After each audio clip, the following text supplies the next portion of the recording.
नमस्कार प्यारे दर्शकों, मैं हूं कमल दुबे, आपका ज्योतिष मित्र। सौभाग्य सलाह में आपका स्वागत करता हूं। प्यारे दर्शकों, आज एक बहुत ही मज़ेदार विषय लेकर के आपके बीच में उपस्थित हुआ हूं।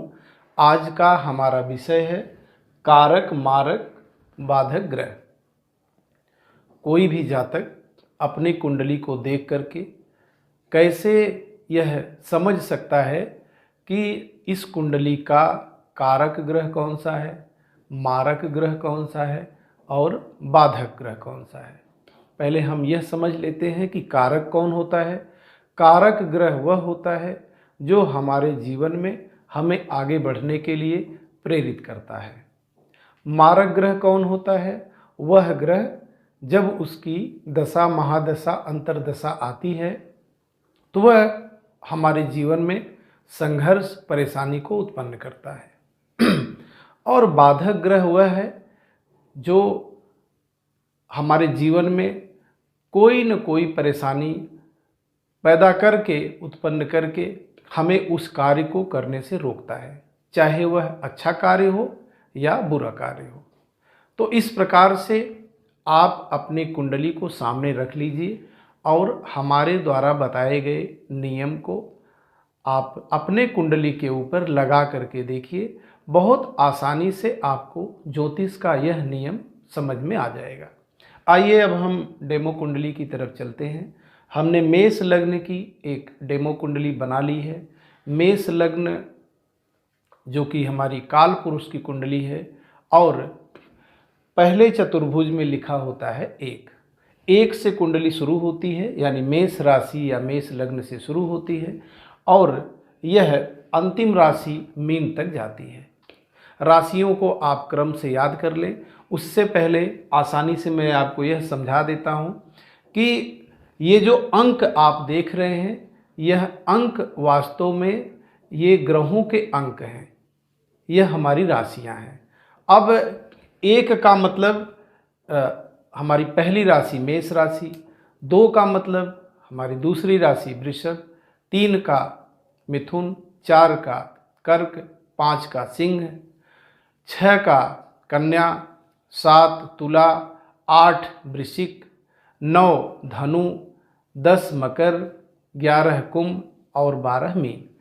इसके चार्ट को हमने यहाँ पे लिख दिया है, आप अपने कॉपी में नोट कर लें। आइए अब कारक ग्रह की बात करते हैं।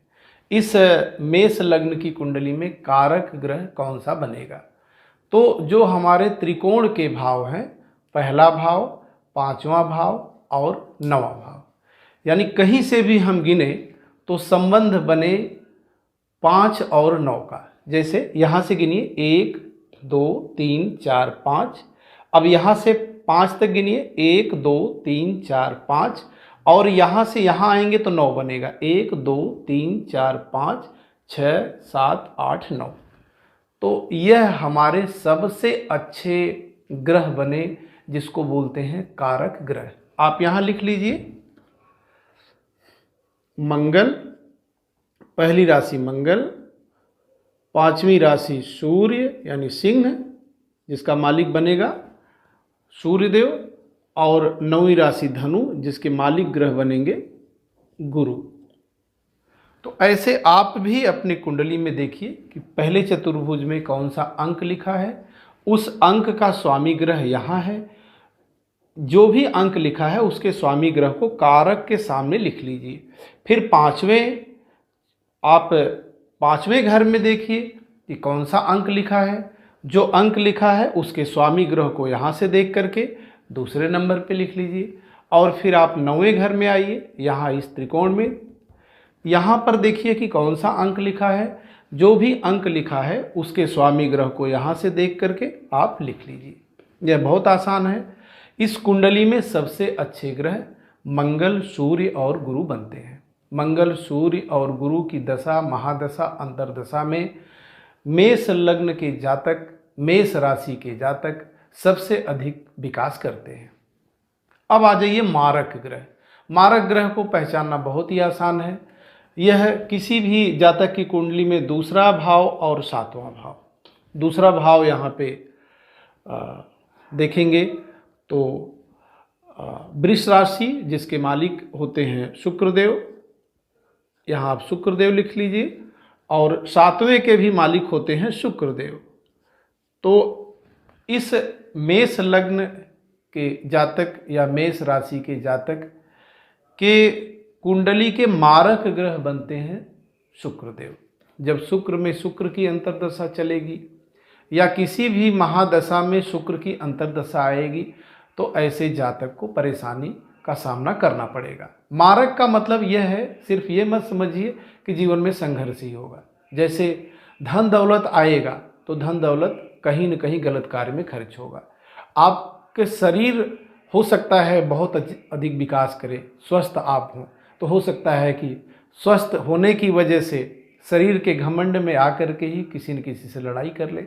तो मारक ग्रह का मतलब यही होता है कि वह देता सब कुछ है, लेकिन उसी देने की वजह से ही वह आपके जीवन में संघर्ष को लाता है। अब प्रबल मारक की बात करते हैं। यह तो आपने मारक समझ लिया, अब इसमें प्रबल मारक कौन सा ग्रह बना, तो आपको इसमें काउंट करना है दूसरा, तीसरा, छठा, 7वां, 8वां, 11वां और 12वां। जैसे दूसरे घर का मालिक ग्रह है शुक्र, क्योंकि वृष राशि है। तीसरे घर के बुध, छठे घर के भी बुध, क्योंकि यहाँ पे कन्या राशि है, उसके मालिक ग्रह बनते हैं बुधदेव। फिर 7वें घर के मालिक शुक्रदेव बनते हैं। फिर 8वें घर के मालिक मंगलदेव बनते हैं, और ऐसे ही 11वें घर के मालिक शनिदेव बनते हैं, और 12वें घर के मालिक बृहस्पति देव बनते हैं। अब आप देखिए कि पुनरावृत्ति किसकी हुई है, मतलब 2 बार कौन सा ग्रह आया है। तो एक तो शुक्रदेव आए हैं और एक बुधदेव आए हैं। यह प्रबल मारक ग्रह बनेंगे। ऐसे आप भी अपनी कुंडली में बहुत ही आसानी से अंकों को लिख लीजिए और उनके स्वामियों को यहाँ से देख करके लिख लीजिए। आपको समझ में आ जाएगा कि आपके कुंडली के प्रबल मारक ग्रह कौन से बने। फिर बाधक ग्रह की बात करते हैं। प्यारे दर्शकों, यह बहुत ही मज़ेदार सब्जेक्ट है, बाधक ग्रह। बाधक ग्रह कौन होता है? जो कि हमारे अच्छे और बुरे दोनों कार्यों में बाधा उत्पन्न करता है। यह कैसे समझें?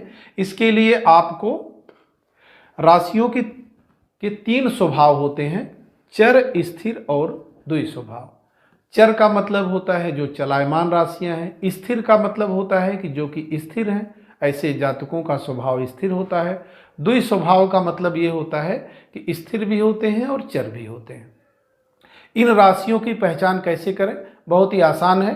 सबसे पहले पहली राशि चर है, दूसरी स्थिर, तीसरी द्वि स्वभाव, फिर चौथी राशि चर, 5वीं स्थिर और छठी द्वि स्वभाव, 7वीं राशि चर, 8वीं स्थिर और 9वीं द्वि स्वभाव। ऐसे ही 10वीं राशि चर, 11वीं राशि स्थिर और 12वीं राशि द्वि स्वभाव। आप चतुर्भुज में देखिए, जैसे यहाँ लिखा है 1, आपके कुंडली में क्या लिखा है?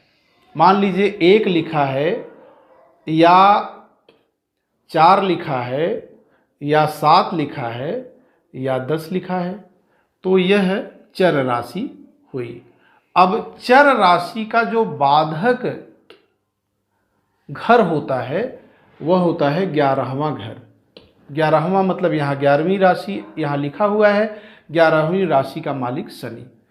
इस कुंडली में जो बाधक ग्रह बनेगा वह शनि बनेगा। ऐसे ही मान लीजिए